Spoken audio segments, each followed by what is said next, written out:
তো আপনি যে কি বুঝতে পারছেন মানে রোবোজনিক্স আমাদের যে ল্যাব সেট আপ করছে এই করছে, তো এখানেও একটা ল্যাব সেট আপ হলে আপনি চাইবেন ডেফিনেটলি ও যেন থাকে।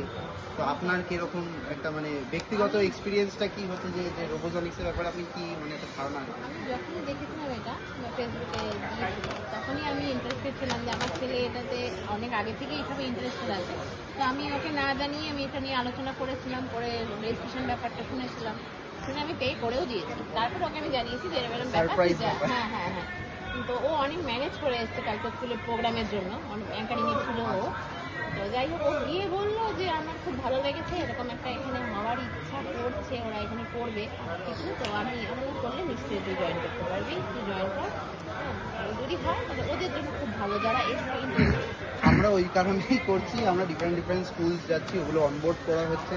আমাদের এখন নানান সেন্টার আছে, বাঁকুড়া, মেদিনীপুর, বীরভূম, দক্ষিণেশ্বরে, বরানগরে, আমাদের যাদবপুর ইউনিভার্সিটি, আইআইটি খড়গপুর। তো আমরা ডেফিনেটলি চাইবো যে নর্থ বেঙ্গল যেন জলপাইগুড়ি দিয়েই শুরু হয়।